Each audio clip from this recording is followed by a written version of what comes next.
여러분, 악 하면 보통 뭐가 떠오르세요? 뭐 악마 같은 얼굴이나 광기 어린 님빛 이런 거 아닐까요? 그런데 오늘 우리가 할 이야기는요. 바로 그 생각에 아주 제대로 도전장을 내밉니다. 이 말을 한 사람이 누군지 아세요? 바로 수백만 명을 죽음으로 몰고 간 홀로코스트의 실무 책임자 아돌프 아이히만입니다. 자기 재판에서 직접 한 말이에요. 네? 괴물이 아니라고요? 자, 그럼 대체 이 사람이 어떤 사람이었는지 한번 제대로 파고 들어가 보죠.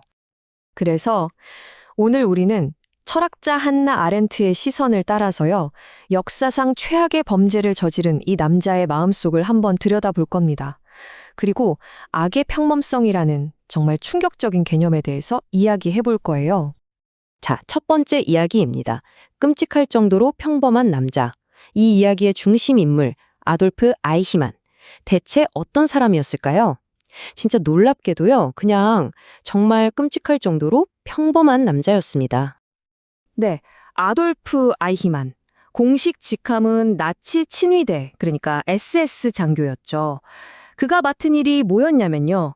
유럽 전역에 흩어져 있던 유대인들을 그 죽음의 수용소로 보내는 모든 과정을 기획하고 실행하는 거였습니다.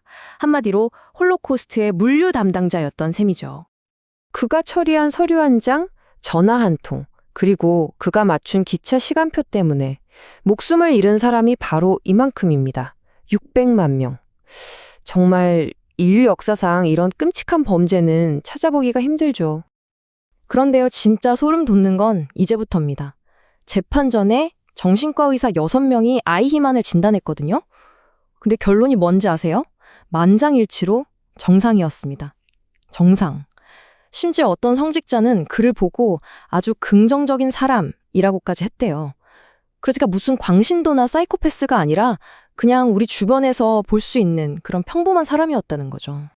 하지만 그렇게 평범하다는 사람 입에서 나온 말은 전혀 평범하지가 않았습니다. 자기가 한 일에 대해서 후회요? 양심의 가책? 전혀 없었어요. 자기는 그저 명령에 충실했을 뿐인 성실한 공무원이었다. 딱 이렇게만 주장했습니다. 자, 두 번째 이야기, 법정의 철학자입니다. 아니, 이렇게 평범한 사람이 어떻게 그런 끔찍한 악행을 저지를 수 있었을까요? 이 모순을 대체 어떻게 이해해야 할까요? 바로 이 질문에 대한 답을 찾기 위해 우리는 법정에 나타난 한 철학자를 만나봐야 합니다. 우리를 안내해 줄 사람은 바로 한나 아렌트입니다. 그녀는 독일계 유대인 철학자였는데 나치를 피해 망명해야만 했죠. 그런 그녀가 미국 잡지 뉴요커의 특파원으로 예루살렘에서 열린 아이히만 재판을 직접 보게 된 겁니다. 그리고 거기서 본 걸 토대로 정말 역사의 길이 남을 개념 하나를 만들어내죠. 세 번째 이야기입니다. 악의 평범성. 네, 바로 악의 평범성인데요.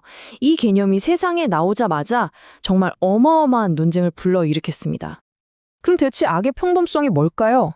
핵심은 이겁니다. 어마어마한 악은 우리가 생각하는 것처럼 무슨 악마 같은 괴물이나 광신도만 저지르는 게 아니라는 거예요. 오히려 그 악은요, 주어진 시스템을 아무 생각 없이 그냥 받아들이고 내 행동이 어떤 결과를 가져올지 생각하기를 멈춰버린, 바로 우리 같은 평범한 사람들도 저지를 수 있다는 정말 섬뜩한 통찰인 거죠. 아렌트는 법정에서 아이히만을 쭉 지켜보면서 그에게서 아주 근본적인 결함, 세 가지 무능력을 발견합니다. 첫째는 말하기의 무능력. 그냥 늘 쓰던 관료적인 말, 공허한 구호만 반복할 뿐 자기 생각을 자기 언어로 표현을 못하는 거예요. 둘째는 생각의 무능력. 기차 시간표 맞추고 서류 처리하는 일만 생각했지 그 행동이 뭘 의미하는지 그 실체에 대해선 전혀 생각하지 못했습니다. 그리고 마지막, 공감의 무능력. 희생자들의 입장에서 생각해보는 능력이 아예 완벽하게 없었던 거죠. 그러니까 핵심은 바로 이거예요. 아렌트가 보기에 아이히만의 죄는 그가 사악해서도 멍청해서도 아니었습니다. 그냥 생각하지 않은 것, 바로 무사유였습니다. 현실을 외면하고 생각하기를 멈춰버린 바로 그 점이 그를 세계의 범죄자로 만들었다는 거죠. 네 번째 파트입니다. 거짓말로 세워진 시스템.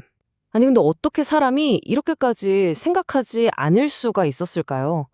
그 답은 아이만 개인이 아니라 그를 둘러싼 시스템에서 찾을 수 있습니다. 한번 들여다보죠. 아이히만 같은 사람들이 자기들이 무슨 짓을 하는지 생각조차 못하게 만들려고 나치 정권은 정말 교묘한 장치를 하나 썼습니다. 그게 바로 언어 규칙이라는 거였어요. 지금 보시는 이 표가 그 기만적인 언어 규칙을 딱 보여주는데요. 보세요. 대량 학살을 최종 해결책이라고 부릅니다. 가스 살해는 특별 취급으로, 죽음의 수용소로 이송하는 건 재정착이라고 불렀죠. 이런 식으로 말을 비틀어서 범죄의 끔찍한 현실을 교묘하게 가리고 가해자들 스스로 현실 감각을 잃게 만든 겁니다. 아렌트는 바로 이 점을 지적합니다. 이 언어 규칙은 남들을 속이기 위한 것만이 아니었어요. 가장 중요한 목적은 가해자들, 자기 자신을 속이는 거였습니다. 그러니까 이 말들은 자기들이 하는 짓을 살인이라는 단어와 연결시키지 못하게 만드는 일종의 심리적인 방패막이었던 거죠. 자, 마지막 5번째 이야기입니다. 생각할 의무. 그럼 이런 시스템 안에서 개인의 책임은 없는 걸까요? 다 시스템 탓일까요? 마지막으로 바로 이 생각할 의무에 대해 이야기해 보겠습니다. 아이히만이 재판 내내 내세운 논리는 아주 간단했습니다. 나는 법을 잘 지키는 시민이었다. 그리고 국가의 명령에 따르는 게 나의 의무였다. 히틀러의 말이 법이었던 세상에서 나는 그냥 내 임무에 최선을 다했을 뿐이다 라고 계속해서 주장한 거죠. 하지만 법정과 아렌트의 생각은 완전히 달랐습니다. 이 말 정말 중요합니다. 설령 8천만 독일인 모두가 당신처럼 행동했어도 그게 당신의 변명이 될 수는 없다. 모든 사람이 그렇게 한다고 해서 그게 개인의 책임을 없애주지는 않는다는 거예요. 다수가 따른다고 해서 그게 옳은 일이 되는 건 절대 아니라는 아주 날카로운 지적입니다. 결국 법원은 나는 명령에 따랐을 뿐이다 라는 그의 변명을 절대로 받아주지 않았습니다. 아이히만은 반인도적 범죄를 포함해서 15개 혐의 모두에 대해 유죄 판결을 받았고 결국 교수형을 선고받게 되죠. 아렌트는 이 판결을 분석하면서 사형 선고의 가장 근본적인 이유를 이렇게 설명합니다. 당신이 유대인들과 이 지구를 함께 나눌 수 없다는 정책을 따르고 실현했듯이 이제 인류의 그 누구도 당신과 이 지구를 함께 나누고 싶어 하지 않을 것이다. 바로 이것만이 당신이 죽어야 하는 이유다. 이건 단순히 법을 어겼다는 차원을 넘어서 한 인간의 실존 자체에 대한 정말 무서운 선언이었던 거죠. 아이히만의 이야기는 그냥 과거의 끔찍한 사건으로만 끝나지 않습니다. 오늘 우리에게도 똑같은 아주 중요한 질문을 던지거든요. 우리 사회가, 내가 속한 조직이, 내 주변의 모든 사람들이 다 똑같은 방향으로 달려갈 때 우리는 과연 잠시 멈춰서서 이게 정말 맞는 걸까? 라고 스스로에게 물어볼 힘이 있을까요? 스스로 생각해야 할 의무, 그건 과거의 누군가에게만 해당되는 게 아니라 바로 오늘을 살아가는 우리 모두의 어깨 위에 놓여 있는 건 아닐까요?